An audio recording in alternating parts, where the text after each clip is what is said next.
A massive thank you to all of our sponsors on the Suffolk Non-League show. Without their help and support this year, we would not have been able to have made the improvements that we have done to the show. Other than sponsoring one of our local sides, Grunsborough in the SIL, GBS are a family-run construction company in Ipswich operating nationwide with over 30 years experience in fire protection, diamond drilling, commercial building, health and safety and asbestos removal.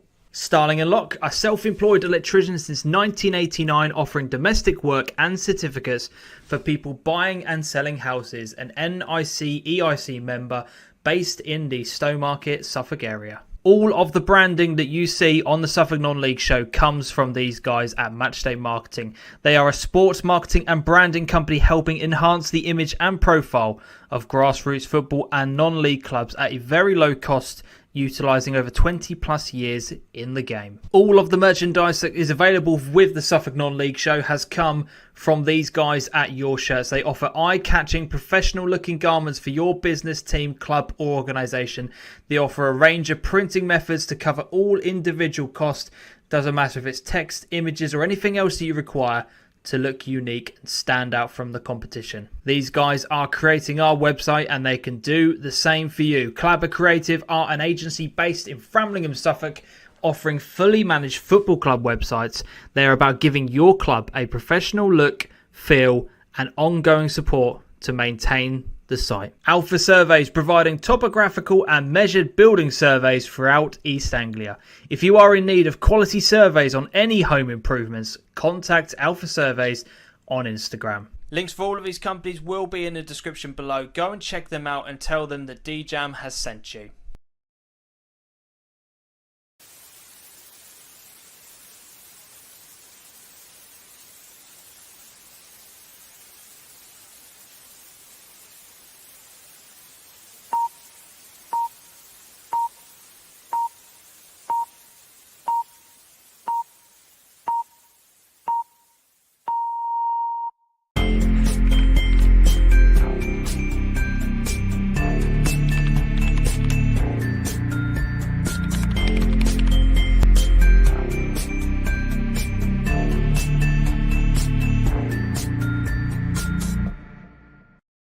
I was doing so well and so composed, and all of a sudden I just saw Adam's head just bobbing along to the music. We're back, baby. Welcome back, season Monday 2. night, we are live once again across Facebook, Twitter, Twitch, and of course YouTube.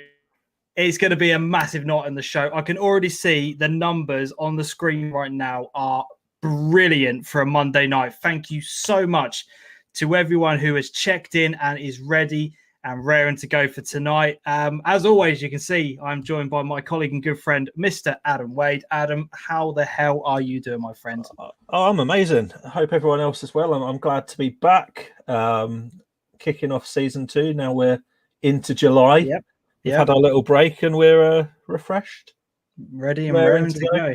Yeah. It's all ready to get back to the football now. People are playing games, for goodness sake. Like, it's started.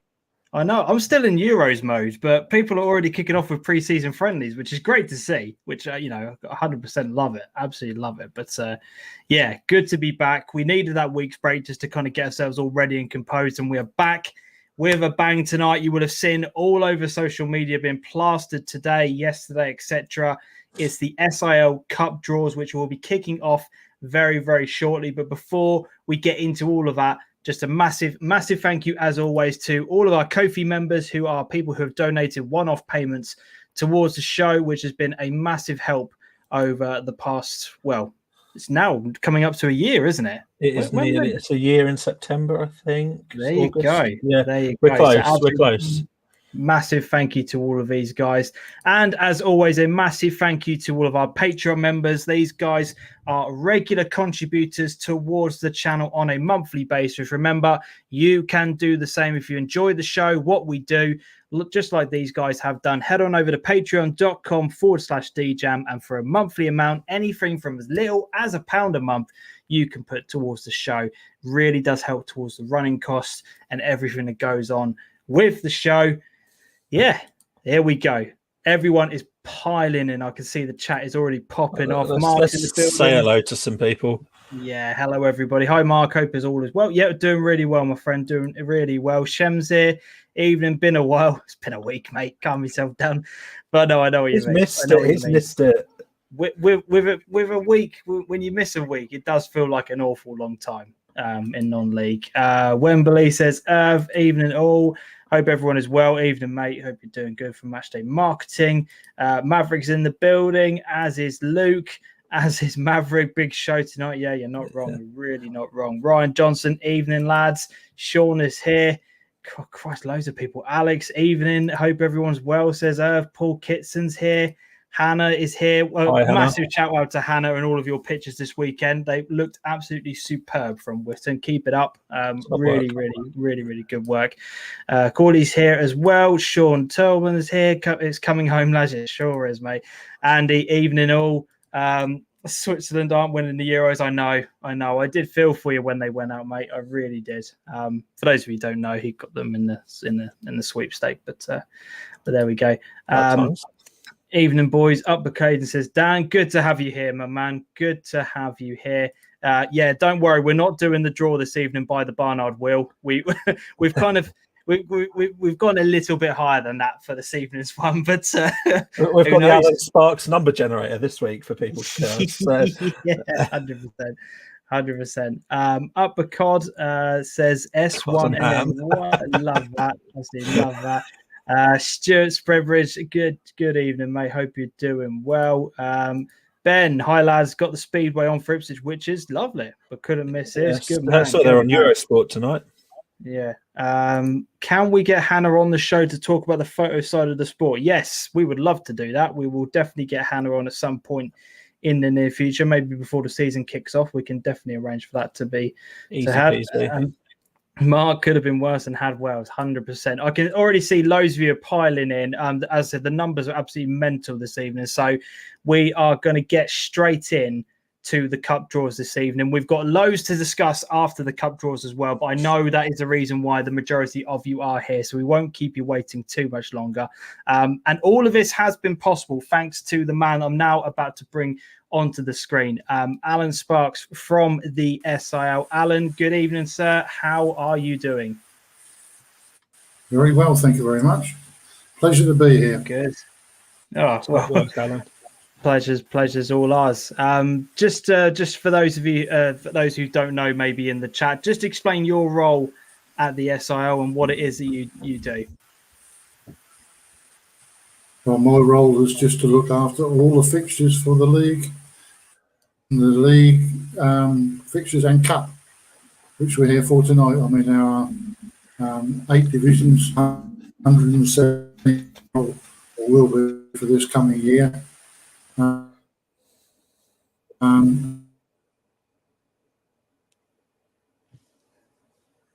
think we might have lost Alan there. What a oh no! Here we are. To get a complete fixtures through and. Oh dearie me! Tell you what, Alan, click off and come back on. We'll try this again. What's happened? We were just talking to him for ages. Yeah, we've been talking to Alan all pre-show. Alan, click off the link and come back on, my man, because we will definitely get this up and running. Do you want to give Alan an introduction for what he does whilst he's off the screen, James? Yeah, exactly. There we go. Needs a reboot. Suffolk Wi-Fi. It's just typical, isn't it? 50p of the meter. Brilliant. Luke, where is the suit for the cup draw? It's warm enough wearing a hoodie in this room, let alone wearing a suit. To be honest, I don't really think I've got a suit that fits me anymore. The amount of weight I've piled on is ridiculous.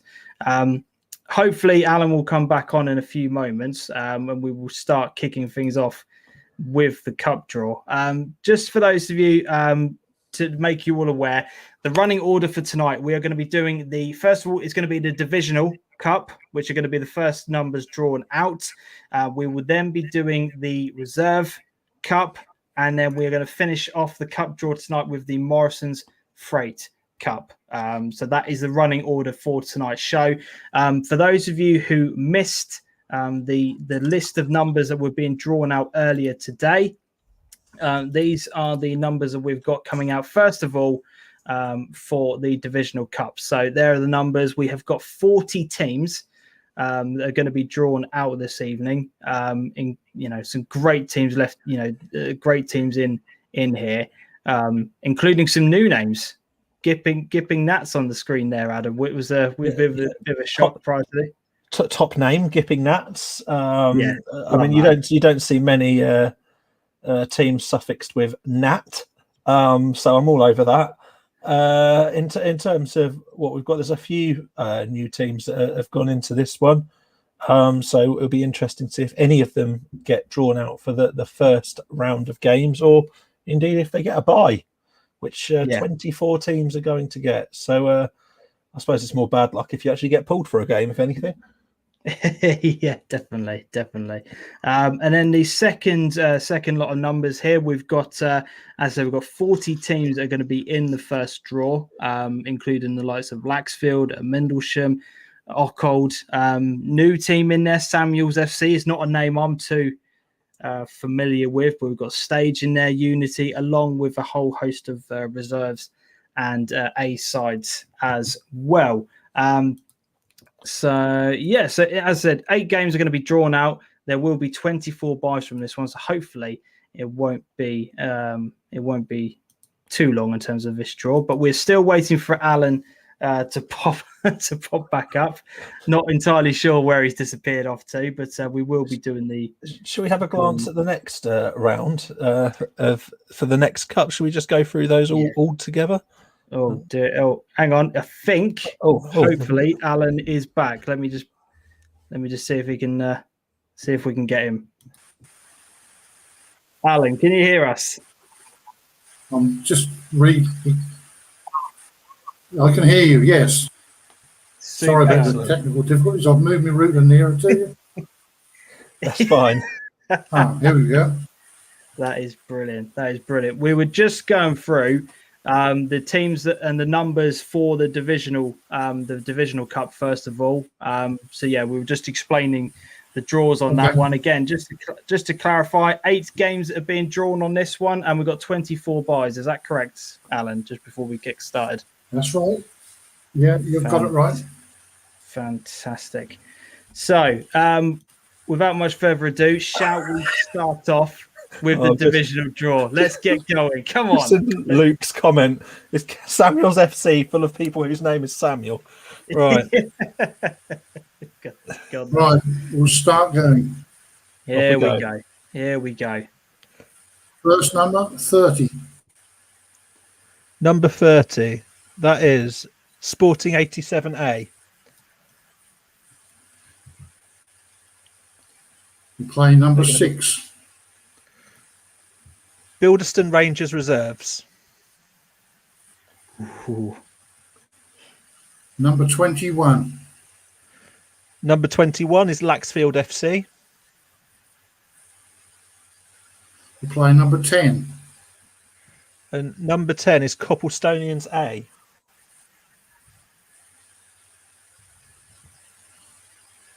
Number 8. Number 8 is Claydon A. Some of the Claydon boys in here. Yeah, some of the Claydon boys are in the chat this evening. They'll be loving this. Who are they going to get? 29. 29 is Somersham Reserves.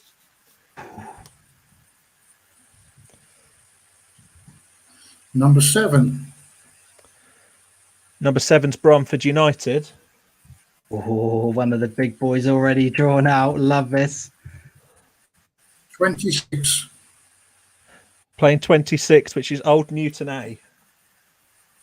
Good luck to the boys at Old Newton there. That is a tough draw. 24.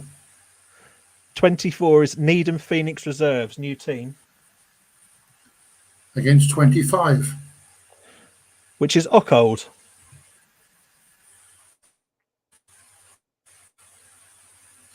27. That's Samuel's FC.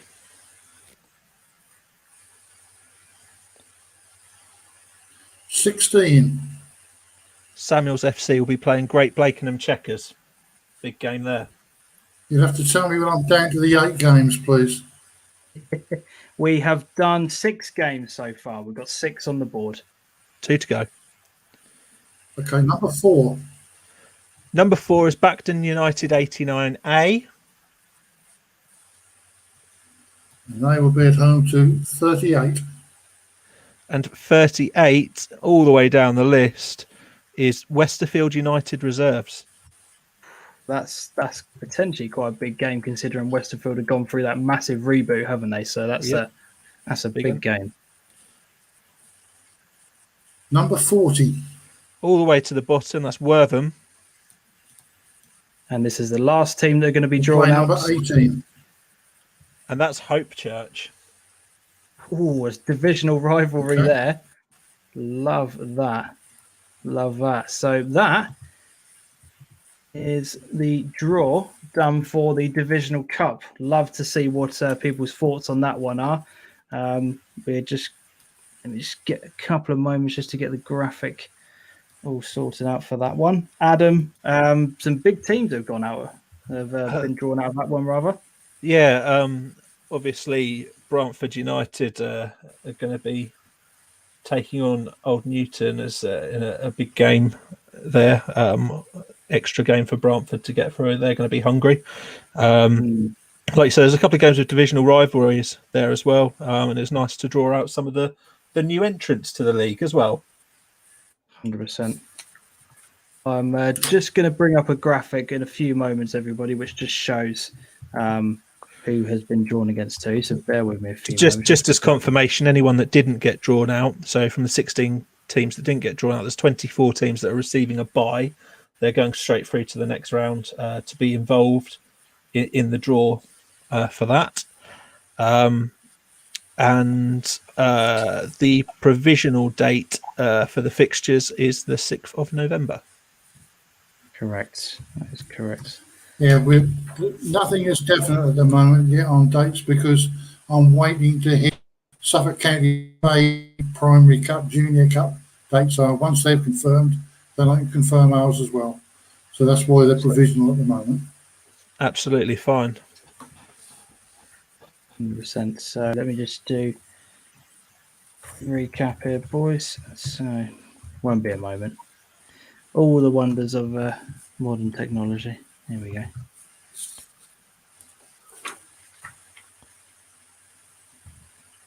I shall readjust my list, ready for the next draw in the meantime. So won't be a moment. Brantford, in the chat, I'll just go through a couple of comments. Brantford haven't folded. That's not something that's happened. So there is some news on a team that we have unfortunately lost, but we'll bring that to you a little bit later on. We do still have the normal news section that we do on the show. That's going to follow what we're doing here. So James just brought a list up of the teams and their respective numbers in the draw just for confirmation. Obviously these shows are recorded to watch back if anyone wants any more. 100%. So just to confirm, the first round, the 8 games that have been drawn out. So we've got Sporting 87A versus Bilderson Rangers Reserves. We've got Laxfield versus Copplestonians A. We've got Claydon A versus Somersham Reserves. We've then got Brantford United versus Old Newton A. We've got Needham Phoenix Reserves versus Ockhold, which could be a very, very interesting tie. Samuels FC, an unknown team, against Great Blakenham Checkers. And we've also got Bacton United A versus Westerfield United Reserves. And then the final tie, an all Div 3 affair, Wortham versus Hope Church. That, for me, is a very interesting draw. And the reason being is that both of those teams, considering their Div 3, would have either A, wanted to have avoided each other, or B, would have liked to have got maybe a team that's reserves or an A side, or at least get the bye. That's kind of like the worst case scenario that's really happened for both of those teams. But that's the luck of the draw, I'm afraid. They'll rise to the challenge all the same. I think for me, the interesting tie in the round there is going to be seeing how Westerfield get on. Like you say, big move and shake at the club there. So that'll be an interesting one to see how that rolls out.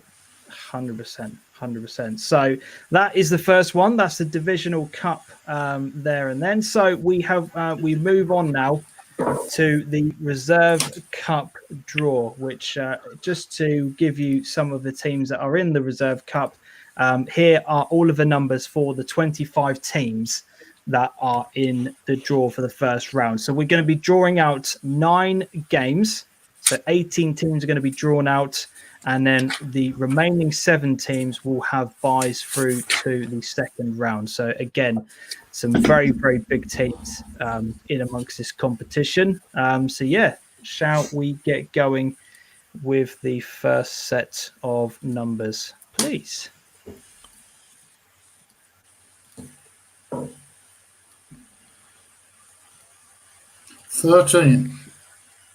Number 13 is Henley Athletic Reserves.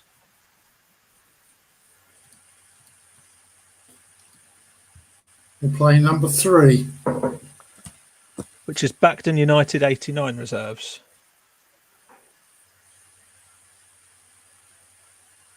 Number 11. Number 11 is Halesworth Town Reserves. 15. And number 15 is Kesgrave Kestrels Reserves.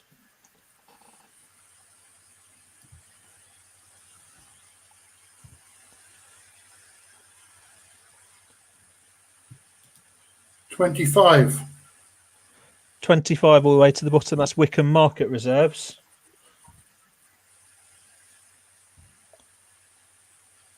1. All the way to the top with Achilles Reserves.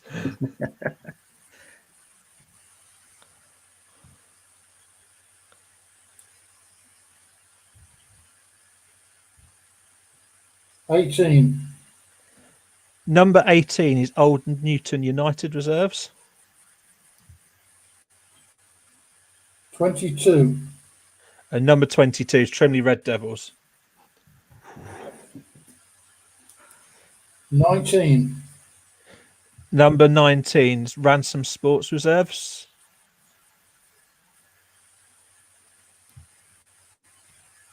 24.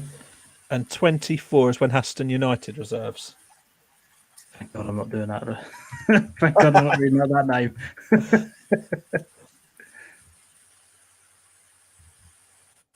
How many we've got to go, James? Number 10. Number 10 is Grunsborough Reserves.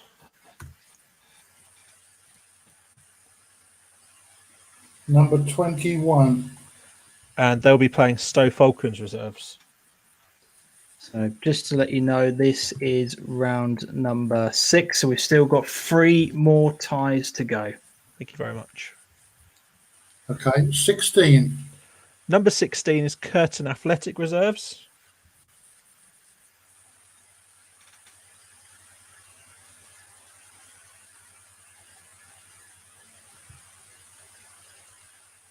Against number 2. And number 2 is AFC Kesgrave Reserves. Number 20. Number 20 is Sporting 87 Reserves. Against number 9. And they will play East Bergholt United Reserves. Number 7. Number 7 is Cockfield United Reserves. Against number 4. Number 4 is Benall St Mary Reserves. There we go.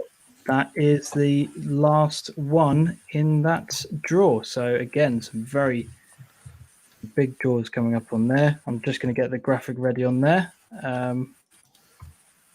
Any particular ones again stand out for you on there, Adam? That one was a bit of a blur for me as I was going backwards and forwards, deciding whether or not I needed to say reserves after each one, then realising halfway through, well, it was the Reserve Cup draw and I probably didn't need to say reserves after each one because we positioned that before we started.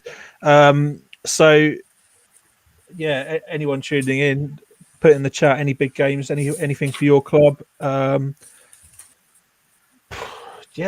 bit of a loss how to summarise that one. Yeah. I'm just finishing off the graphic. Won't be 2 seconds, everybody. Beauty of doing all of this live. Here we go. Just going to get that graphic up on the screen here. See if anybody's got any comments on that. Evening all, late to the party, but hopefully just in time to see our reserve draw. Literally, as that went in, their name got read out. Wow, that's incredible. I love that. Let's get the graphic up on the screen, shall we? So we've got the Reserve Cup. Just for a reminder for everybody, here are the draws that were placed out. So we had Henley Athletic versus Bacton. It's Halesworth versus Kesgrave Kestrels. Wickham Market versus Achilles. We've then got Old Newton versus Trimley. Ransoms versus Wenneston. Grunsborough versus Stoke Falcons. Curtin versus AFC Kesgrave, Sporting Reserves versus East Burgoll, and Cockfield United Reserves versus Benall St Mary's. And again, we have provisional dates for the Reserve Cup first round, which is going to be October the 30th for this one. Yeah, October the 30th on a Saturday. Again, Alan, I presume that all of this is going to be subject to everything being drawn once out. we know everything, I'll put everything onto our website. Brilliant. Top work, Alan. Brilliant. Bacton United. I thought Bacton drew Halesworth Reserves. No, we've got Henley versus Bacton. They were the first two teams drawn out of that one. Definitely was. So yeah, they were the first two teams drawn out, mate.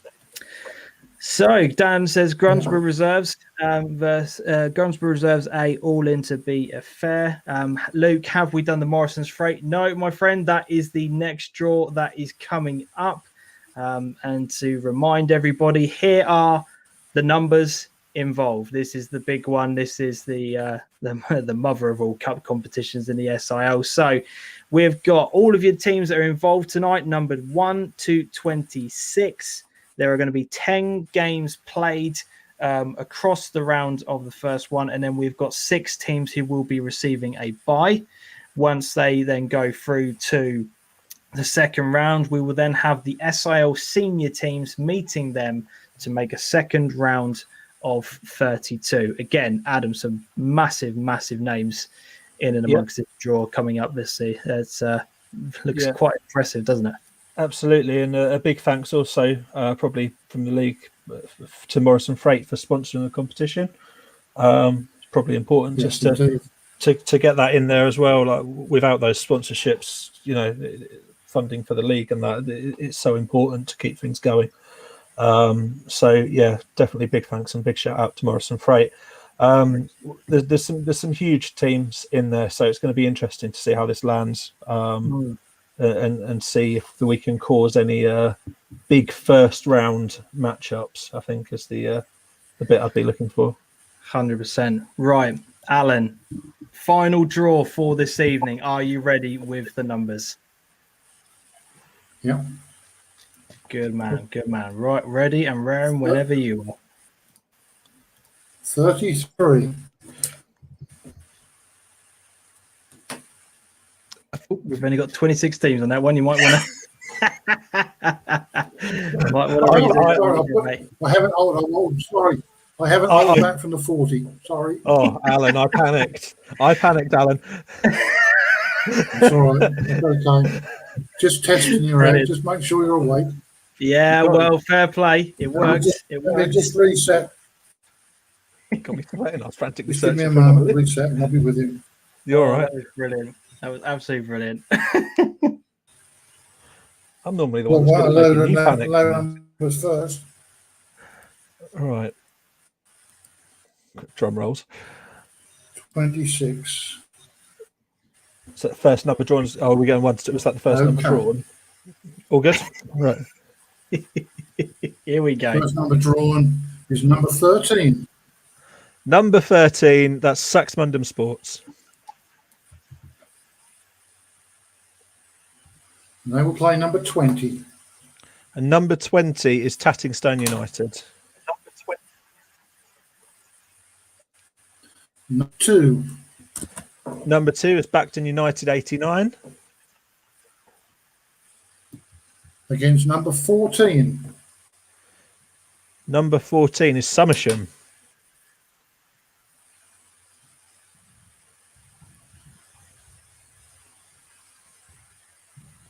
Number 8. That's Ipswich Athletic.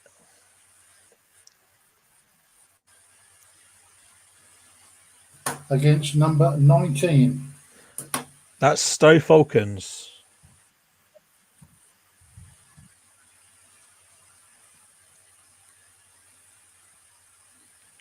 $26. 26 is Wolverhampton United. Against 25. That's Witnesham Wasps.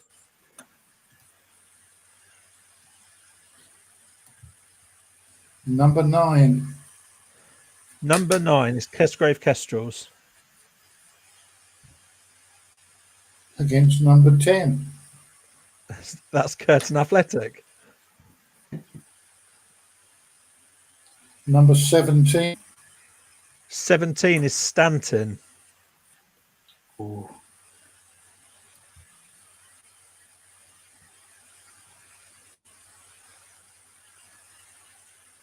Against number 12. Number 12 is Needham Phoenix.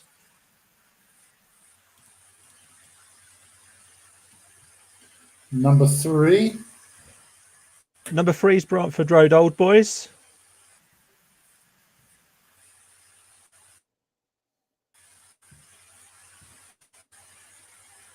Against number 5. And they will play Coddenham Athletic. A few of their boys will be in the chat this evening.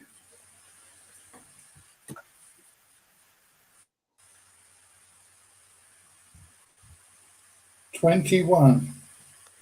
21 is Thurston. They're definitely in the chat. Against number 1. That's AFC Kesgrave. Number 1. Yeah.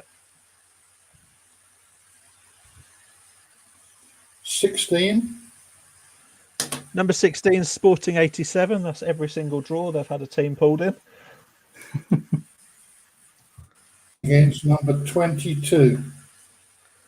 And number 22 is Ufford Sports.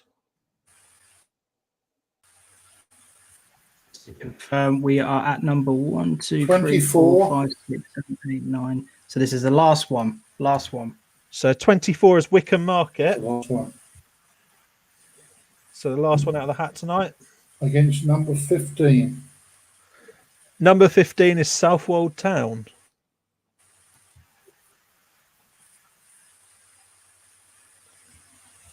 And that concludes the draw. Very good. Excellent work. It all worked without a hitch, and we haven't got two teams that are, we haven't got, as I said to James in the chat beforehand, Old Newton aren't going to be playing Old Newton. So everything went without a hitch there. For the Morrisons Freight Cup, the proposed initial penciled in date is October the 16th for the initial 10 games that we've drawn. So hopefully that gets things up and running. Alan, just whilst things are finishing off, I'd just like to say a big thank you for involving the Suffolk Non-League Show and our audience in this and embracing a new sort of digital way of doing things. It's been an absolute pleasure to have it on, and a real honour to be involved in it.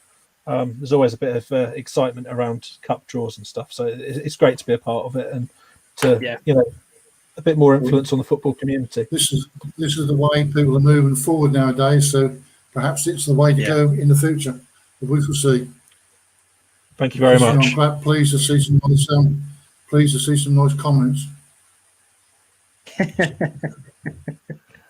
Yeah, they're all nice on this show. They're all nice. Don't worry. Apart from to me and Adam, we tend to get the abuse. The guests seem to be okay on this show. It's but there you go. No, I echo Adam's words there. Really, really do appreciate the fact you've come on tonight and we've done the draw. It's something that's not been done before, but I'm glad that we've done it. It's been a very, very enjoyable evening doing that. And as we progress and as we do these more often, we'll get into a bit of a smoother transition, etc. Because at the moment I am missing, I don't know how, but I'm missing one of the teams from the draws at the moment, but we'll come to that in a few moments. It was the Bacton draw. For some reason, I'm missing who they had, but I'll come back to that. In which one? The last cup? It was just on the last cup. I've got Bacton at home, but I didn't get the team that they were playing against for some reason. That seems to have gone from my graphic there. But I will find it. We'll go back and we'll listen back to this. I'm sure somebody in the chat will be able to tell us. Probably Somersham. That could well be right. Probably Somersham. Number 14, that would be. They were called. Yeah. Yes, yeah, that would be them. That would be them. Yeah. There we go. Yeah. I knew we'd get there eventually. All right. Alan, I don't know if you want a job joining as sort of one of our admin staff. We've got a member of the team that's particularly weak. So I'm always happy to tender for another job for the channel. Brilliant, mate. Well, early not enough on my plate, dawn fixtures, but I'll certainly take more of a keen interest than I have in the past. Here we go. So, confirmation of the 10 draws that have been done for the Morrisons Freight Cup first round. We've got Saxmundham versus Tattingstone, Bacton versus Somersham. We've got Ipswich Athletic versus Stowe Falcons, Wolverstone United versus Witnesham Wasps. Easy for some to say. Kesgrave Kestrels versus Curtin Athletic, Stanton versus Needham Phoenix. The Bromford Road Old Boys are at home against Coddenham Athletic, Thurston against AFC Kesgrave, Sporting 87 against Ufford Sports, and Wickham Market versus Southwold Town. And a reminder to the 6 teams that haven't been drawn out of tonight's hat, you have received a bye into the second round. Some great ties there. Just one off the top of my head for me, the Ipswich Athletic versus Stowe Falcons game looks a particularly tasty one. Saxmundham versus Tattingstone looks a decent game. So play that one straight out of the hat to start with. Sax against Tattingstone. I thought, crikey, we're onto one. So yeah, very good. Obviously, Wickham Southwold could be a good game as well. To be honest, that final draw that's been drawn out could be a very good game. And Brantford Road Old Boys against Coddenham. That's obviously got a bit of potential in it as well. So Maverick has put outside draw at a club. Who knows? As the season progresses, we'll see. It's taken us hundreds of pounds, mate, to get Wi-Fi to work in our houses for some weird reason. So let's take every day as it comes with technology, shall we? 100%. But yeah, Alan, really appreciate you coming on for tonight's show. It's been really good. I've thoroughly enjoyed it. We appreciate your time, and as I said, I will get all of those games sent over to you after tonight's show, my friend. And we'll speak soon. And hopefully, if this is something that people have enjoyed, and if it's something that the league have enjoyed as well, we'll get this going on a regular basis throughout the season. Okay, thank you very much for inviting us in. No problem. Cheers, Alan. Appreciate your time. Thanks for that. Absolutely love that. That was brilliant. It was a lot of hard work behind the scenes trying to get those numbers and the teams all drawn out, etc. But I got there. Somehow managed to do it. Jesus. Hard work for you. I reckon you could get a good hourly rate for copying and pasting, mate. Oh, behave yourself. I'll tell you what, we'll do it the other way around next time, shall we? I'll be the one calling out the names because that could be more entertaining, let's be honest. It would be more entertaining. Slow down, Alan. I can't say when Aston. Yeah. They all look good games. There's Sidekick. Will be good to get some actual football play with supporters there. Yeah, 100%. 100%. Get the bars open, get in the changing rooms, do it properly. Yes, yeah. So the draws, we'll recap all of those at the end of the show. We'll post those out as separate videos. But yeah, absolutely love doing that. Let's crack on with the other news items for the rest of the show. I suppose the breaking news that has come out in the past few hours is that as of Monday the 19th, there is going to be no capacity limits on people entering football stadiums, arenas, grounds, etc. It's all going to be lifted. First of all, Adam, how do you kind of feel about the news? Are you excited about it to be able to go back to a football ground? Do you think it's the right decision? What's your thoughts on it? I think that's a difficult one, isn't it? Because it's all objective to people in terms of how they feel about it. And people are hearing every single day that cases are on the rise and the rest of it. But I think we need to trust common sense to some degree. Otherwise, we're going to be living like hermits for the rest of our lives, and that's starting to get to people also. I think there's things that need to open up and things that we need to try and crack on with our lives in a normal way with. And the football community is one thing that has missed out a lot with everything that's happened. At the heart of non-league is the bars, the chips that are served from the shed, getting people huddling together in more than groups of 6. I can tell you that much. Yeah. Not having capacity limits, which mean that the ground all has to be marked out with yellow and black hazard tape. These aren't non-league things, and that's what we've been living with. And subsequently, that's what's led to the game being stopped. And hopefully we can get the season underway in real earnest and do our very best to play as much as possible. I think the plans are in place to make sure that's managed. We've seen that. It's reassuring. And if anything else, it's just a time to be positive and to enjoy our summer. Like they said earlier, if they can't open up at summer, when can they? So, you know, and I know that restrictions were lifted to some degree last summer as well, but let's not look at what came after it. Let's enjoy the summer and just take every day as it comes and learn. Yeah, 100%. The only ones I kind of feel sorry for are the clubs who have kind of arranged big friendlies before the 19th, who are still going to have to follow the certain restrictions and guidance and stuff like that. The thing is, the restrictions were always going to end on a certain date. Oh yeah, there's never going to be an actual winner from it. But if we win on Wednesday, I mean, there'll be a campaign saying delay the final of the Euros till after the 19th. That's happening. I can tell you that now. That is going to be a thing. But it is what it is, and things land on set dates. And what can you do? Yeah, no, that's fair. That is absolutely fair.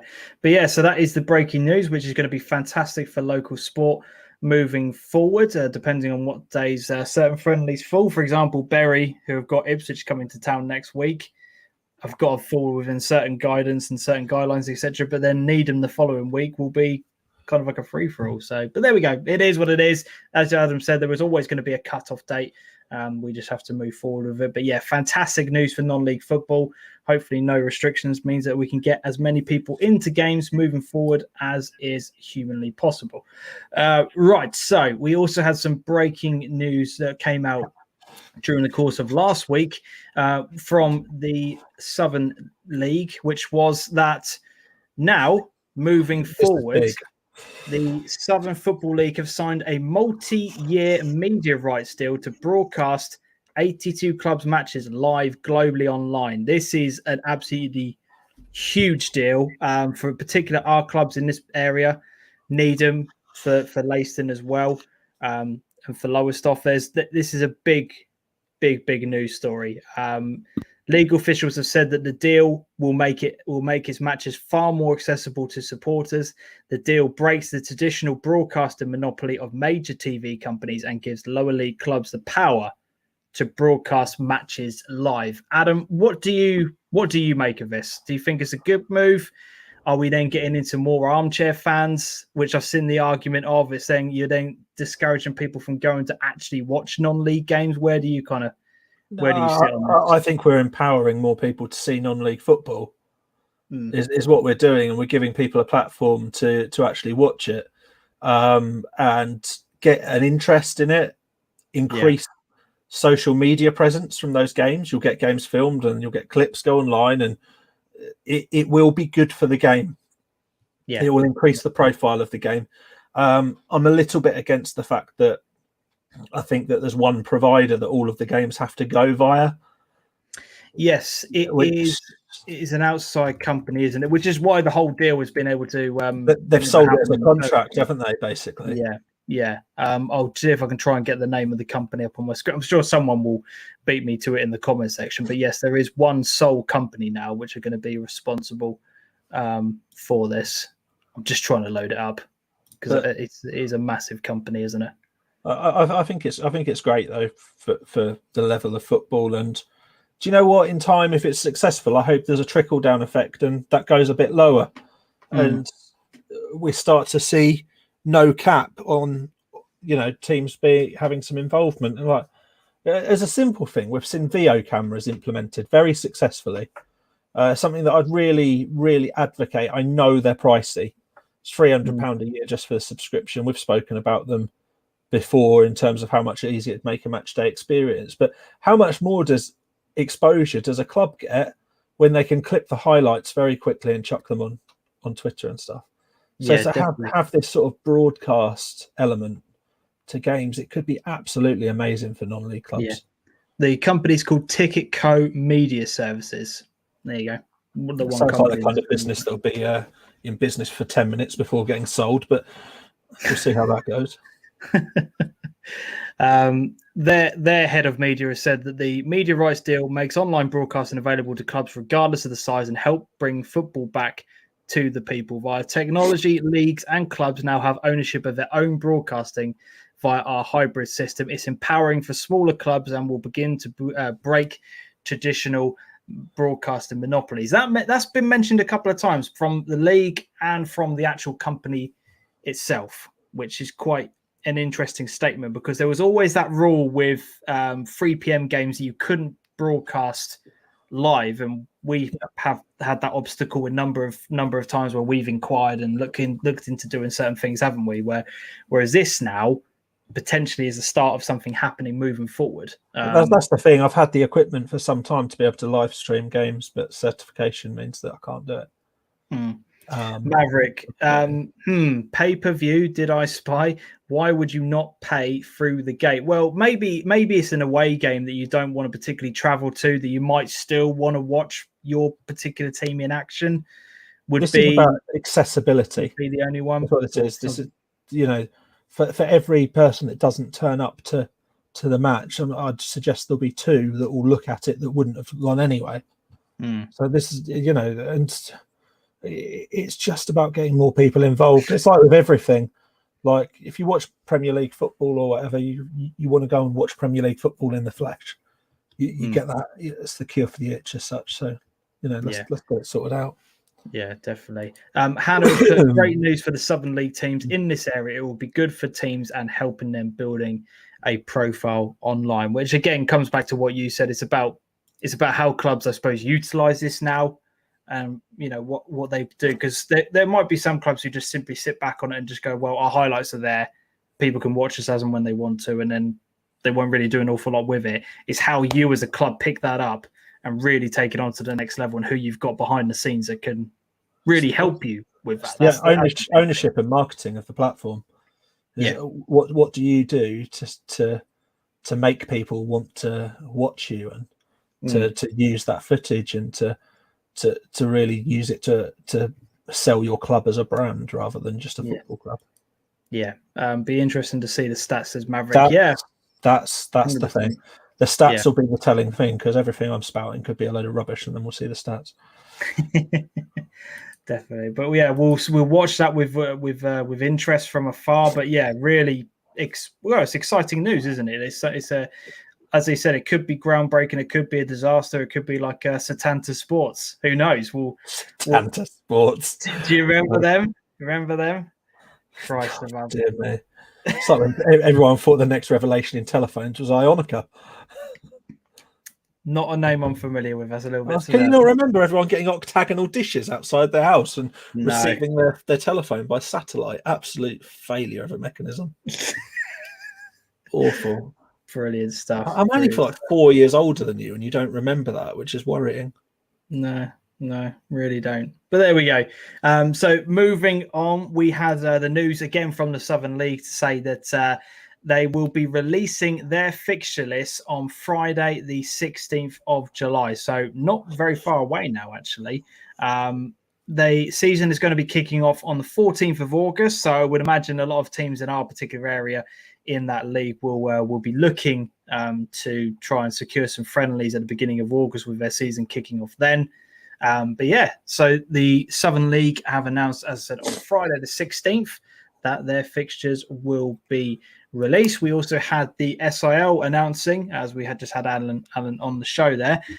They're hopeful that they will be able to make fixtures live on the full-time website for August the 7th by July the 21st. So that will be after the Monday show on the 19th. The remainder of August fixtures will then be sorted out by July the the 28th, and September's fixtures by the middle of August. Once we get past the early weeks of the season and the Suffolk FA Cup dates are announced, we hope to get a list at least until Christmas. But we, with the SIL, it is very much planning around what Suffolk FA do with their cup competitions. But again, hopefully we will start to see some fixtures being announced in due course. From the furlough none, we had official confirmation of the leagues and what we're going to be looking at towards next season. So we had very interesting, this, isn't it? Yeah, we had the official minutes update to say that this is going to be the setup for the Premier moving forward. Again, as I've reiterated a number of times, on paper, this looks an unbelievably well-strengthed division. So we've got Bromford, Ely, Fakenham, Galston, Hadley, Haverhill, Kirkley, Bayfield, Lake and Heath, Long Melford, March, Mildenhall, Mulbarton, Newmarket, Norwich United, Swaffham, Thetford, Walsham, Witton, Woodbridge and Wroxham. That is incredibly strong. Incredibly strong. Mildenhall, big team that. Mildenhall, think they're going to do well this year. Up the Mildenhall. Up the Mildenhall, yeah. Newmarket are a team that they're going to be on my ones to watch. We'll do a ones to watch in more detail. Yes, 100%. Closer to the new season. I think that's very, very important. But Newmarket are signing some incredible players, picking up from Histon. People that are very well respected at Histon. And Mildenhall have been making some very strong moves as well. Obviously, Mildenhall and Newmarket are rivals, so that's going to be interesting to see how that plays out. I think the order of play for this league is very much going to be make sure your business is done and you're confident in it, because if you start that season off without it and you pull one of the big boys early on, I think you could be in bother, because there's a lot of teams making big moves, and considering the promotion criteria, there's going to be a lot of disappointed faces. As Dan has put in there, Mildenhall and Newmarket building very strong squads. I've been keeping my eye on it. I think, we saw the dominance of Wroxham last year, and it was just dominance. And Norwich United are on a very good run, as I've pointed out many times on here before, well over a year without losing a game. Mildenhall and Newmarket are building very strong squads. It's not going to be as straightforward for Norwich and Wroxham as it may have been last year with the squad building that's going on. And you can't forget everyone else that's happening around the periphery. Ely are coming back much stronger than they were. Galston are doing well to build what they're doing. The new teams that have come up are going to be strong. I'm seeing announcements all the time with what's going on there. Lake and Heath have taken sort of a good chunk of Walsham's players. I took 3 of their players the other day. There's a lot of moves going on which are going to strengthen teams. I don't know what you've got any thoughts, James? Yeah, God, like I said, there's a number of teams in there which I think are going to have very good seasons. I think Bramford Athletic are kind of going under the radar at the minute, but I think are going to be very strong. And have a decent season. As you said, Fakenham, Lake and Heath, March, who have all come up, are not going to just sit there and be comfortable to be kind of bottom half, just surviving. They're all coming up with a purpose. There's some big teams in this division. I'm interested to see what Woodbridge are doing. They're making some big moves and keeping a lot of their players on, etc. I'll be interested to see how they get on. As I said, there's some massive teams in this division. I'll need to do it in a little bit more in depth, and I agree. I think we should do like a ones to watch on there as well. But it's far too. It's so hard to call. I really couldn't. It's an interesting one as well. Like statistically, on points per game, Thetford Town have been the weakest team over the last couple of seasons. But they played Norwich CBS, who they've got enough about them to. We've said over the last couple of years they've been building something. I know they struggled last year, but Thetford beat them 5-0 in a friendly the other day. That clearly won't tell the whole story for what was going on for both teams. I'm not going to pretend that friendlies do tell the whole story, but that's convincing. Yeah, no, definitely. So that is the Premier. We had confirmation that the North is looking as such. There is a grand total of 5, 6. So we've got 16 teams in the north moving forward. Debenham, Diss, Downham Town, FC Parson Drove, Framlingham Town, Great Yarmouth, Halston, Huntington, Leiston Reserves, Needham Marcus Reserves, Norwich CBS, Peterborough, North End. We've got Sheringham, UEA, Whittlesea Athletic, and Wiz Beach St Mary. So we've got a confirmed 16 teams. You're not getting relegated out of this league, are you? So you may as well do what you want for a season. Like, you want to rebuild? Go for it. Rebuild, lads. Rebuild all the way. You're safe. I don't know. Have some fun. Like, you want to be as politically correct about it as possible. But if you don't feel like you can compete, there's absolutely no need in spending a penny to compete because you can't go anywhere. So it's an interesting point. It's an interesting point. But there's some new teams that are in the division. Some of those who were in there before have got their appeals been successfully done, and they moved back to the leagues that they were in previously. And this is where the state of play lies. But if go on. If Parson Drove don't have a song to the tune of Ocean Drive, I'd be extremely disappointed. I know nothing about them, but I really hope their fans have got something in the locker. Yeah, dear. The Furlough None South is as such. We've got AFC Sudbury Reserves in there, Barkingside, Benfleet, Brimstone, Birkhurst Hill, Burnham Ramblers, Cockleshall United, Cornard United, Brentford, Hackney Wick, Halstead Town, Harwich and Parkston, Haverhill Borough, Holland, Ipswich Wanderers. There's some big teams in there.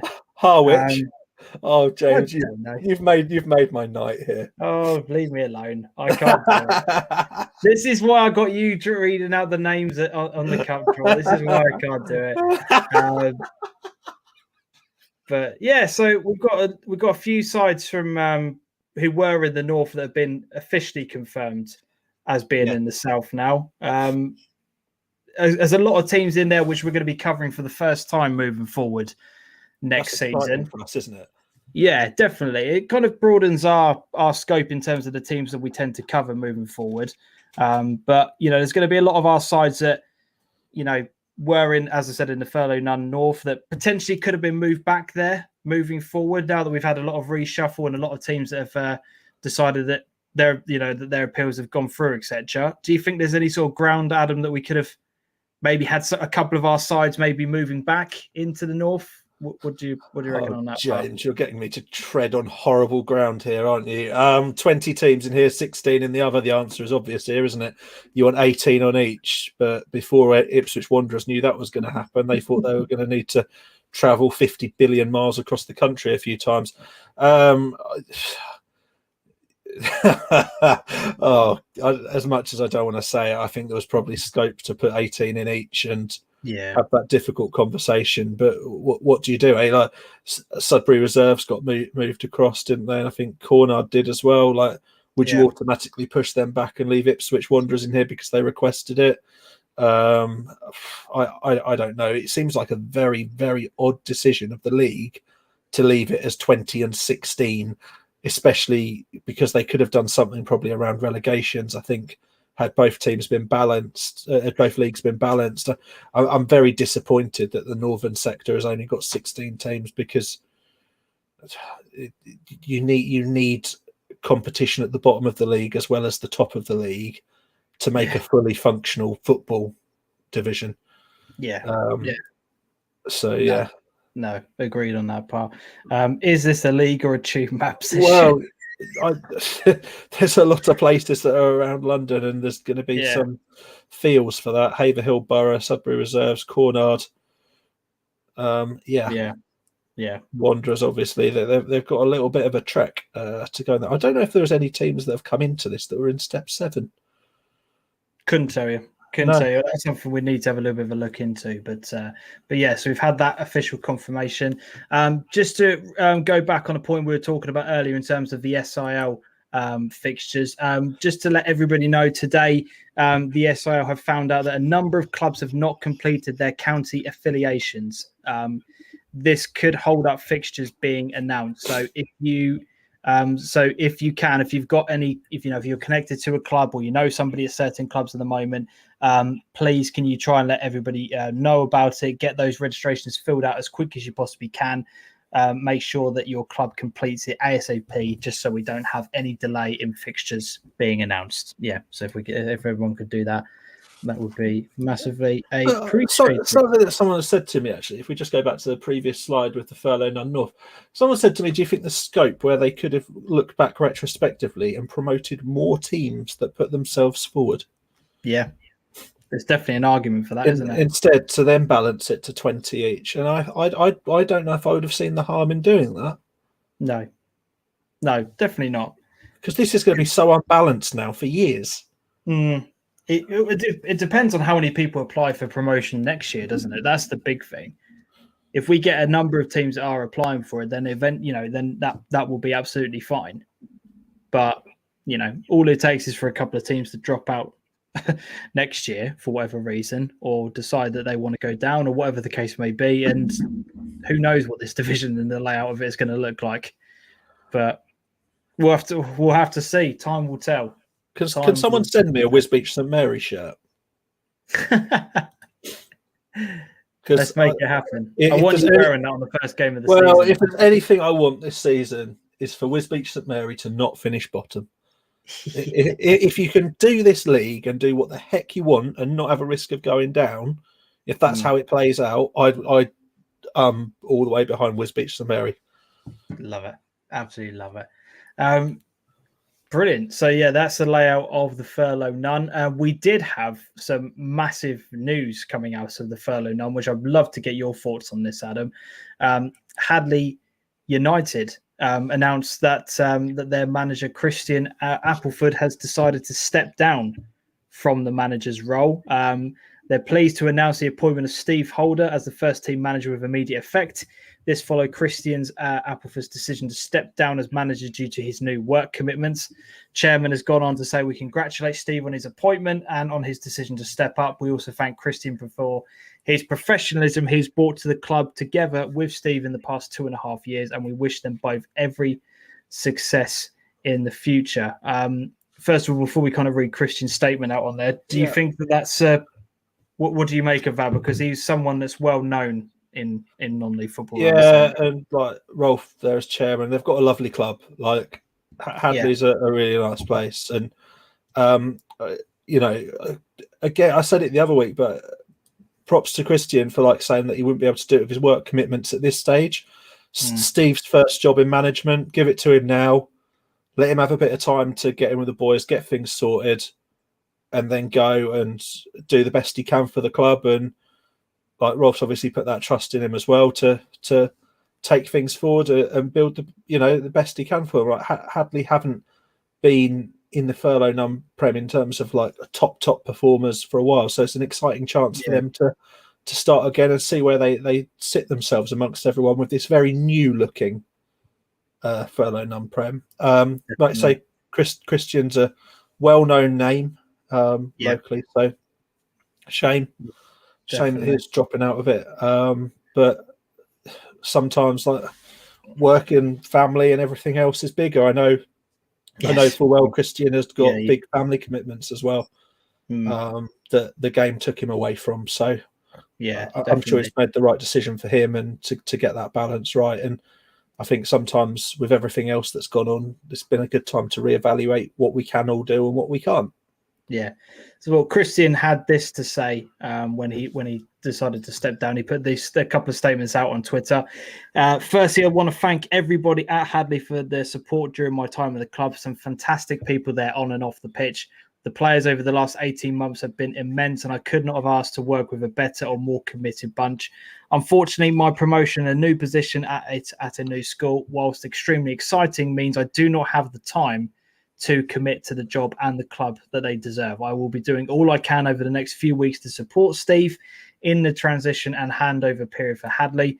Finally, I could not be happier for someone who I respect as a player and football personality, but also consider to be a good friend. I know Steve will be an amazing success at Hadley, a true football guy, and he will progress the work we've started together before lockdown. That is probably the end of football after a 15-year management era for me. I look forward to seeing everybody locally do well and wish everyone a good season ahead. So by the sounds of things, that's probably, with his new job and with family commitments, that's probably him done. We'll see him in 2 years. Maybe. No, all the best to Christian. Like, obviously been a great guy in local football, and obviously every success of his job and stuff. And if he manages to stay away, he's done better than a lot of people. Yeah, definitely. We'll see how long it takes before the itch starts kicking in. You never know. We'll never know. But we'll probably see him at a game. Yeah, I'm hopeful we can get Christian actually on the show. I was talking to him during the week, and hopefully we can get him on in the near future. He's got said he's got a few things he wants to kind of get off his chest and reveal. So that could be very interesting. That would be lovely to get him on as well. Like, I know that when he went into Hadley, he changed the way of working and stuff and gave it a real good go. So yeah. Definitely. So yeah, all the best to Christian, and congratulations to Steve, and well done on the new role. And we wish you all the success. I'm sure we'll be over there at some point to see how the season and stuff is progressing once we get all up and running. Jamie he's a top man. For more time to focus on history in old London towns as well. I photographed Christian's first game at Hadley, and he was also my PE teacher at school. Well, there you go. Wow. Small world. Love seeing all that. So yeah, good luck to him. And I suppose we really round up tonight's news items that we go through on the show by really quite a bit of sad news actually. Another club in the SIL has sadly dropped out of the league. We had the announcement that was put out on the SIL website recently to say that Barham have informed the league that sadly they're going to be withdrawing from the competition. Division 1 will now have 12 teams competing for the forthcoming season. At this point, we haven't heard anything from Barham as to the reasons why, so we're not going to speculate at this point. But really, I said it on Twitter, and I kind of stand by it. I don't think this is going to be the last we see from the SIL either. As sad as it is, I can see a couple of other teams going before we even kick off, which I really hope we don't. But it's really, really sad times. And again, another club who have treated me well in the past and have been nothing but supportive. But another side that have sadly gone. And again, we don't know the reasons why, but. At this rate, though, we're going to end up being a show that has one of us is a personal representative for one of the two remaining clubs, and the other one's the other one. They are dropping too fast. Yeah, like it's not good. It's it could as I said, it could be anything from a Barham perspective, but player availability, commitment, admin side of it could all play into a massive factor because it's not just what goes on the pitch; it's what happens off it as well, isn't it? That's Dan putting their Barham must have got a great deal in Bali to play matches out there. I mean, after the number of matches they missed, I don't. Part of you wonders if they ever wanted to bother coming back. Well, when you can't gather up any sort of momentum, and somebody put, I can't remember who said it on Twitter the other day. They played like 4 games, didn't they? Yeah, someone said it to me the other day that football is a momentum thing. If you lose that consistent thing that's in your life, that every Saturday you're going to play football, you know what you're going to be doing, you know where you're going to be, you know the people that are around you. When you don't have that in your life, you find something else to do, don't you? Exactly, you replace it with something else. So who knows? But yeah, it's another club, sadly. But we wish everybody who is connected with the club all the best. And as Dan said here, they got approval for a new pitch from Suffolk FA, didn't they, at the end of 2020 as well? They'd found a previous spot that they wanted to go back and play their football. They had all of the funding in place. So whether or not the rest of the club in terms of the youth levels that they've got, because they do have quite a lot of youth teams that are set up, will be able to benefit from that. It might not be the first team that does, but maybe give it a season and they might be able to rise as a bit of a phoenix entity of the same thing. It just might not be right now. Yeah.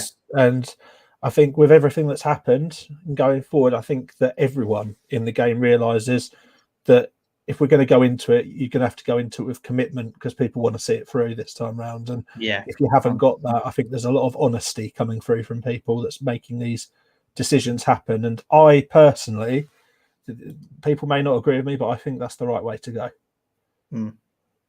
But be honest with yourself and decide if it's right for you.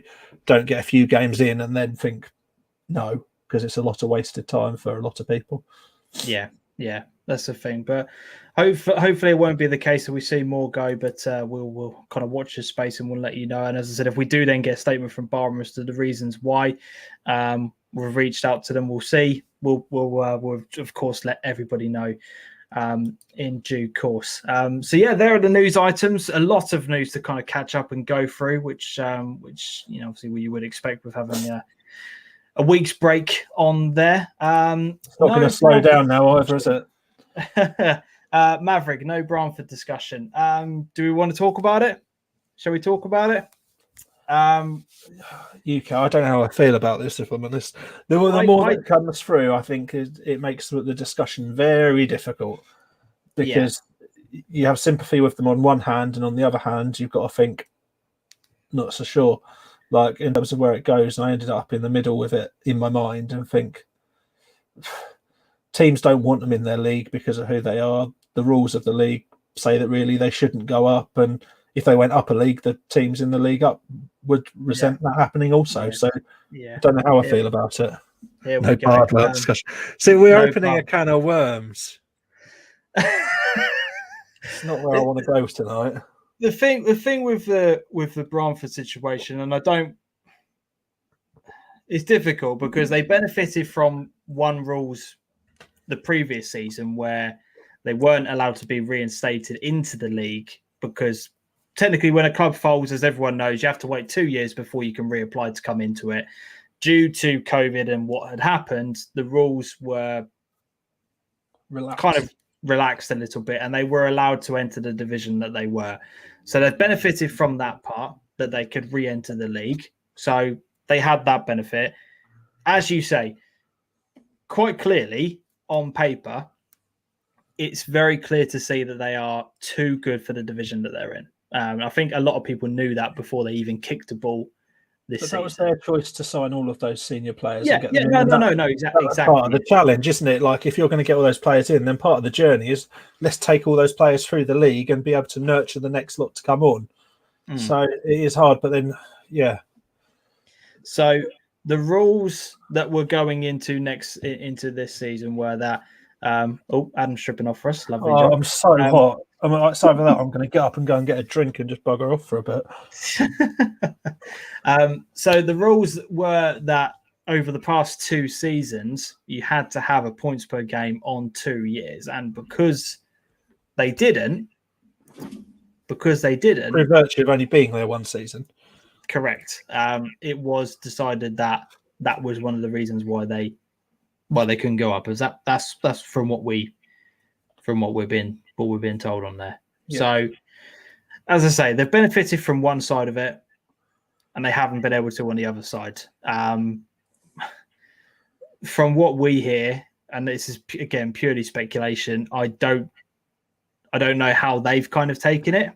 I'm not sure. Obviously, they've put stuff on social medias. They're not particularly happy about it, are they? They're going to be hacked off because of where they finished and the fact that they were looking to promote teams, and then it went to the SIL AGM, and this is where it all kind of kicked off on social media, wasn't it? From the back of the AGM, there were a lot of people that I think it was because of the fact that the vote wasn't allowed. That you know more. There wasn't a direct option to select both to be promoted, but what was explained was that both could be selected individually to be promoted, because it was 2 votes, not 1 vote with 3 outcomes. It was 2 individual votes.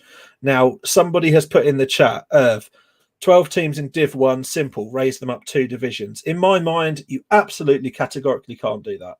No. That is a farce. You cannot go 2 divisions. They could go 1 division, but as soon as you start entering into the realms of okay, well, we involve teams in Div 2 for the vote. Well, we can see the quality of players that they've got, but we've got a cluster of teams here that want to get promoted as well. So why would we vote to bring them up?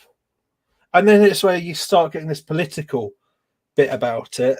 But the league, from what I understand from comments I made and feedback I got, they need to put that vote out widely. They can't just make a community decision that, yes, it will happen. Yes, Bardwell will go with them. And that will happen. It needed to be voted in that way. And at the end of it, neither of them went up. And then you've got two teams that feel hard done by and two teams that start questioning what to do. But then you've got the side of the argument on social media. Well, if you get annoyed because you haven't been promoted, why are you throwing your toys out of the pram and wanting to chuck it all in? It's football. And it gets so complicated. And that's where I'm hesitant to touch on it, because I don't have a direct answer to what I think would solve it. And I don't... No. I think ultimately, if they're saying that teams are getting promoted based on points per game and they've been allowed back in the league and haven't done 2 seasons, well, that's the kind of be all and end all. And the reprieve would have been the vote system, but the reprieve was never going to work. If it's a single vote for them to go in and not a three-way vote for both to go up, it would never have gone through, because there would be no interest in teams in Div 2 wanting a team with those players that have played in Furlough None very recently to come through. Dan's put, clubs always vote in their best interest rather than the benefit of the league overall, something that will never change. You see it at higher divisions, didn't you? You saw it on the points per game via the voting method in League One when their seasons got cut out. It was the way that things were done on there. Maverick has put, the league had to make decisions within the confines of the rules laid down by the FA. The SIL were overruled by them. Mavericks also put on here, it's why we always had player status rules on there. So, it's tough. It's a tough one. I do hope it doesn't. I don't really know where I'm. Sorry, go on. Sorry, I hope it means they don't just chuck the towel in, though. Like you say, it's tough, but I hope it doesn't mean they just give up. Yeah. I don't know. And again, I'm not speaking because I've had direct contact with somebody and because I'm in the know or anything like that. I really hope that they don't. But I think from everything that they've been kind of saying and the messages that have been put out, I think it will be. I can't see them carrying on. But I don't know. I don't know. Do you know what would have solved it all? What we could have done is got a wheel called Barnard's Wheel, and we put promoted or stay the same, and then just mix in a couple of like less odd things, demoted to Div 4, just to make it, and just give it a spin, and just see where they end up. Yeah, no, yeah. Dan's immediate reaction to that, no, 100% no. Bringing back player status would change how and where players go. There's been a lot of talk about this player status lately, and I do wonder if we'll start to see movement on it. Yeah, definitely. But in all honesty, I don't know. I don't know the honest, the answer behind it. I don't know how to solve it. I went in kind of thinking one thing from what we were being told as the AGM was kind of progressing, and as you quite rightly said, like the messages you then get back and the feedback you then get, you're kind of sat in the middle with no right or wrong way of being able to deal with it, because you're gonna piss off somebody at one end of the spectrum, aren't you? There's never going to be someone was always going to get wound up in that decision. Like, it wouldn't have mattered who it would have been. There would have been a group annoyed, and I dare say that by keeping Brantford in there, like, no disrespect to Bardwell at the moment, because I'm just talking about Brantford in terms of where I am, but by keeping Brantford in the league, you're pretty much annoying 10 other teams. Yeah. Because they don't want to play them. Yeah. And it goes into that thing of like, okay, well, we've got to raise our game big time against them, but there's still the question over the fact that with the players they've got, to be honest, they should be winning the league and yada yada. Like, what do you do? Yeah. Dan, boys, let's just crack on with enjoying an incoming season, enjoying the beautiful game. Let politics be politics. We just want to play. No, I do. Yeah, I do agree. Whilst I do agree with you, unfortunately, or fortunately, depending on which way you look at it, with us being a news show and a news outlook and a reaction kind of thing to what's going on in non-league football, it's one of those things that does have to be talked about. It was a big talking point at the time. We weren't around the previous week to kind of go through it in a bit of detail. It'd be remiss of us to just not cover it at all. Yeah, exactly. No, I agree. I just want to get back to playing football. We'll know where the divisions are. Everyone knows where they stand, and we move on. And hopefully we can get some football back up and running. So we'll see. Yeah, exactly. It's all been abolished due to the concept of allowing players to play where and when they like. Does nothing for clubs trying to keep going. I tried to tune in last Monday. No one there. Yeah, I know. I confused a lot of people. We didn't really put a message out, did we, saying that we weren't on either? Like neither of us did. I did, but it was kind of like in amongst a tweet of tweets. But yeah, I had a lot of people messaging me on Monday night going, "Is something going on? Is a live show happening? Or am I missing the link?" I was like, no, really sorry, but we needed a bit of we needed a break. But there we go. So yeah. Right, moving on then. So the final item we really have to do is just to confirm for those of you who haven't seen, we have announced the pre-season games that we'll be attending throughout the month of July. There are some big games that are coming up on the channel. Really, really excited for some of these matches. I'm hopeful, but can't guarantee anything, that Adam will be able to come along to maybe one, maybe two at a push. I don't know. We'll have to wait and see on that one. It's very, very dependent on another thing that's going on in my life at the moment. So we're going to have to see. Very non-committal from me, and we'll just have to see what's going on.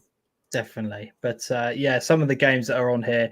The Bury versus Ipswich game is already confirmed. Thank you very much to Bury Town for fixing me up and sorting me out with this one, because I know Dan was in the comments earlier on that, did I get my tickets this time around? Because we were trying to watch Bury for so long last season, weren't we?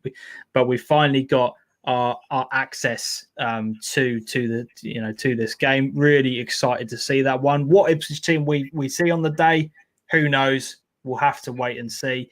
But yeah, that one will be very exciting. Lakenheath versus Needham Market. Already got my tickets sorted out for that one. Should be a great game on paper.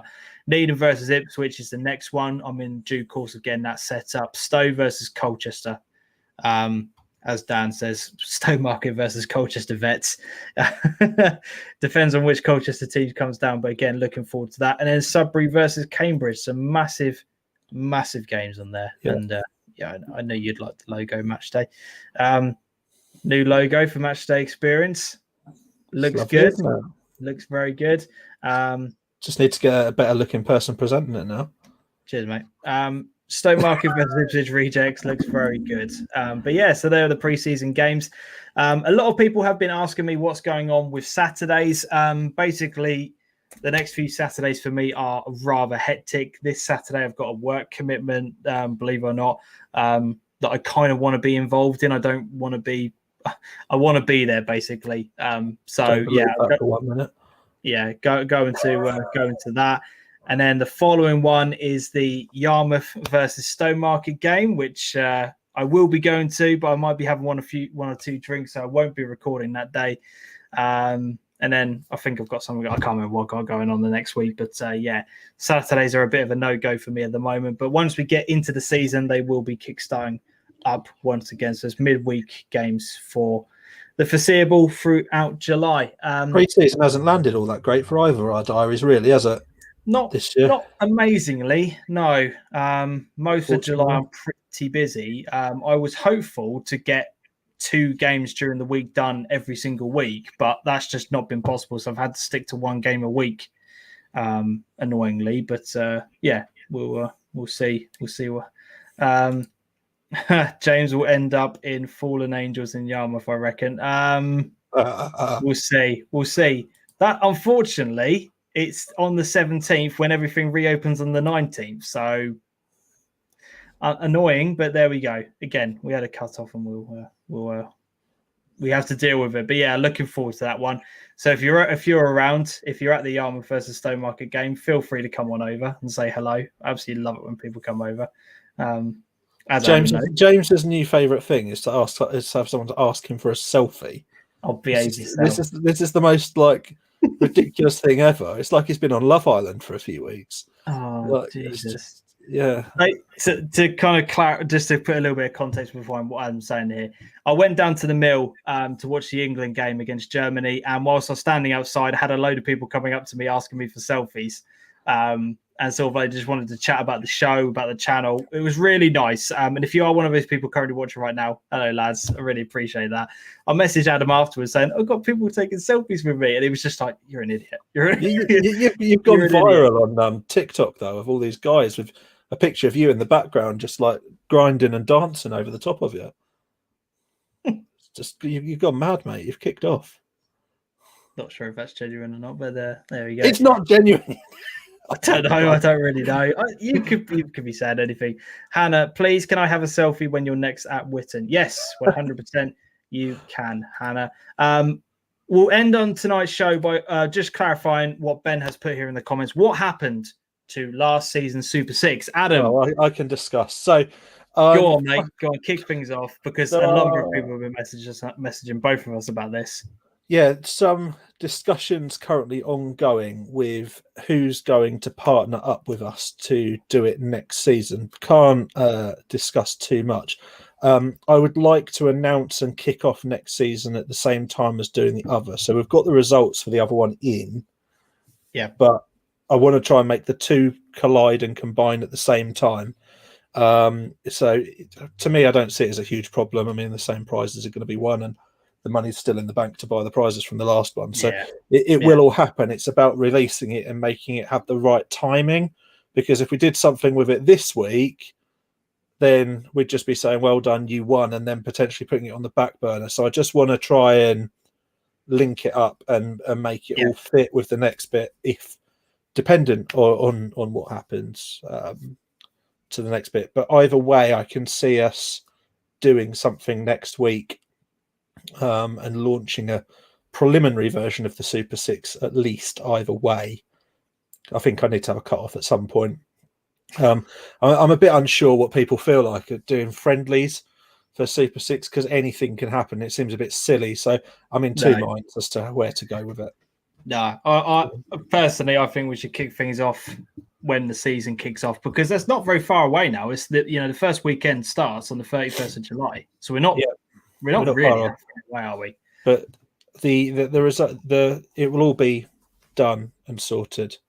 Yeah. I haven't had as much time to invest. I am waiting for somebody to come back to me on something very important, but I haven't had as much time to invest in doing back office parts of this job as I would like, thanks to me taking on a new job at work, which has been a big change. Huge change. Yeah, it's very difficult to get a hold of you nowadays, but for good reason. For good reason. So my new job involves me kind of working on and off throughout the course of the entire day normally. So that changes things considerably. So yeah, I'm getting used to it though, and I'm starting to buckle the hours down. Yeah, definitely. So yeah, that kind of rounds up tonight's show. It's been very, very enjoyable. I've absolutely loved doing the cup draws and getting back into the swing of things. Ready and raring to go for season 2. We're back. We're 100% back. Look out for me at Wembley on Wednesday. Yes, massively looking forward to Wednesday night. Should be a brilliant occasion. Can England do it? By next Monday, football in England may be in a completely different landscape. Yes, that's the thing. Next Monday is either going to be everyone completely depressed, and football's not coming home, to everyone's still going to be drunk, out partying, and we're going to be literally just me and Adam talking to ourselves. So we'll see. We'll see on that one. But yeah, looking forward to it. Get your score predictions in actually now before we go. How do you think we're going to do on Wednesday night? Get them in the comment section right now. Adam, how do you think we're going to do against Denmark. 2-0. 2-0 for me. Cool. Yeah. You don't think we're going to concede a goal again? Nope. I think Gareth Southgate. He's the Gareth one. Southgate has. Gareth's the one. We just look like a different kind of outfit. Professional, drilled. We've got a team of good guys on and off the pitch. Yeah. It's just right. Sure, we could concede a goal, but at the minute, we look good enough and we look like we've got the depth where even if we brought somebody on as a sub, I wouldn't be concerned. No, So like, 100%. Tyrone Mings was the big worry going into the competition. Played the first couple of games, was absolutely solid as well, and played really nice passing football as well, which is not what he was initially always known for. So, yeah, I've got a lot of time for what he's done there. But, yeah, 2-0. Get it done. Get into the final. Wembley crowd to help push the ball over the line when needed. Yeah, that's the thing. Because we've had so many games at Wembley, it doesn't count. According to football Twitter, it doesn't count. So many games at Wembley. You haven't played what is it? You haven't played a tough team. You haven't played a good team. You've had all your games at Wembley. What was the other excuse? Did France not win the World Cup in '98 then? Or was it the Euros in France? Was France '98 the Euros? Yeah, it was France '98. Yeah, France '98 was the World Cup, wasn't it? Yeah, I mean they won that, but obviously that didn't count because it was at home. No, despite exactly. having like the best team in the world. Yeah, doesn't count. So we've got Dan Barnard saying 2-1 to England. Shem is saying 3-1 to England after extra time. I can't do extra time. I hope to God it doesn't go to extra time. Jesus Christ, yeah. But if you are down the Mill Bar in Stowmarket, this is not a shout out to them. Although I'd love them to come on and sponsor the show. But if you're down at the Mill Bar in Stowmarket on Wednesday, obviously social distancing rules apply. But if you want to come over and say hello, I'd love to speak to as many of you as is possible after the game. Let me watch the game in peace. But then after the game, feel free to come over and say hello. Take a Sharpie and he might even sign your backside. Jesus. Dan, don't forget the FA Cup trophy and vase draws on Friday. No, we will be making sure we keep an eye on those are being covered. 100% will be covered on there. Trimley, good show as always, lads. See you next week. I'll give these guys a shout out. They have just launched their YouTube channel where they're going to be putting highlights of all of their games thanks to their VO camera that they purchased and got in order last season. So make sure you go over to Trimley Red Devils right now, subscribe to their channel so that you can watch all highlights and stuff of their game, whether or not you want to enjoy it from a personal perspective or whether or not you want to use it as a scouting mission. If you are a club in the SIL, make sure you subscribe to they love you saying that. Channel. They won't be uploading any highlights after that. But yeah, it's been a really enjoyable show. Thank you so much to everyone who's been involved in the chat. The numbers, the comments, everything was absolutely amazing tonight. I think it's been a really, really good success. I've enjoyed doing the cup draws, and it's been good to be back on your screens. I've enjoyed it, Adam. Final thoughts before we round up tonight. Did you enjoy the cup draws? Did it go as well as you kind of thought and planned? Yeah, all very good. And just whisper it quietly, but it's coming home. It is coming home. 100% it's coming home. Believe, people. Enjoy the moment. Have a good evening on Wednesday, wherever you happen to be going to watch it, whatever you're doing. Enjoy it. Don't get too drunk because it's a school night and you've got to work the next day. Just go wild, once in a lifetime. 100%. Enjoy it. It's coming home, everybody. I will see you all next Monday. Take care, everyone. Adios.